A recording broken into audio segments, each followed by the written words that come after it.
Today I will teach you how to use social media safely and in moderation so you don't abuse it. Did you know that the average teenager spends 7 hours a day on their phone? That's almost as much as a full night's sleep. Social media has various positives and negatives, so in order to use social media safely and responsibly, you're going to have to learn how to use it in moderation. Today I will talk about both the negatives and the positives of social media, as well as how to use social media in moderation. While social media has its good spots, it also has its bad spots. Social media use and screen time has become a key part in the life of young adolescents and teens, but studies suggest this may be damaging the brain's development. More and more research are finding out that excessive social media use, especially among young adolescents and teens, might be hurting the brain. One of the key areas affecting the brain is the amygdala. A study published in JAMA Pediatrics in 2023 found that teens who checked social media more than 15 times a day showed increased activity in their amygdala. While the amygdala is often called the brain's emotional center, it helps us respond to fear, excitement, and even social feedback. But when the amygdala is overstimulated by constant notifications, likes, and comparisons, the brain becomes hypersensitive to feedback. This can lead to increased anxiety and mood swings. Beyond the emotional impact, there's also the time factor.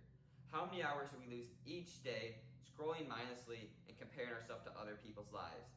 How much time do we spend watching life through a screen instead of living it ourselves? We've reached a point where many teens spend more hours online than they do in face-to-face interactions. Now, social media is often misunderstood, but here's the truth. Social media isn't bad or even damaging by itself. In fact, when used in healthy ways, it has many positives. It's not the platform that's harmful, it's how we use it. When we abuse it, when we spend excessive hours scrolling endlessly, yes, it can take a toll on our mental health. But if we use it mindfully, social media can actually enhance our lives. It helps us stay connected, especially with friends or family who live far away, and it offers a sense of community and support, especially for those who feel isolated or are going through hard times. In addition, many young people actually use social media as a way to build professional networks, launch their own businesses, and even raise awareness about important social issues. According to our researchers at West Virginia University, there's more to the relationship between social media and mental health than just the amount of time we spend on it. Are we mindlessly comparing ourselves to others, or are we engaging in meaningful conversations?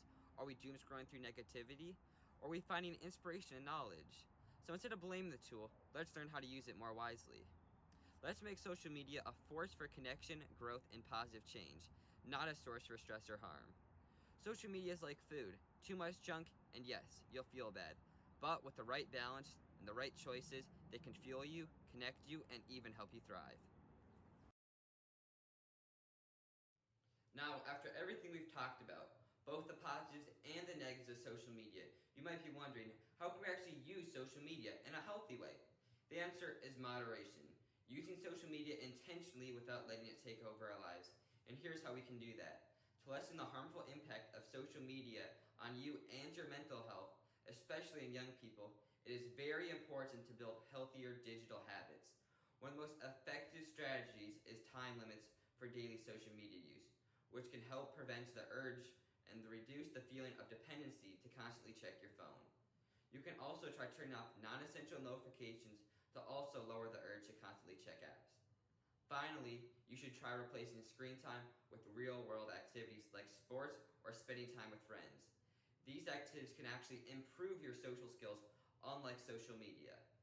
With a healthy balance, we can reduce the negatives of social media and create a healthier relationship with our technology. So while social media can have various positive and negative effects on adolescents, teens, or even adults, I believe social media is a great tool. Overall, social media opens doors and connects friends and family across the world and gives everyone a voice, allowing people to build and grow their businesses online, share their creativity, and even find people who understand them. For many, social media has been a lifeline during hard times, offering a sense of community and belonging. However, social media does have to be in moderation. It's when we don't use it in moderation we see all these negative effects. I believe we can create a healthier relationship with social media, one that lets us enjoy its many benefits while protecting us from all of its hidden harms.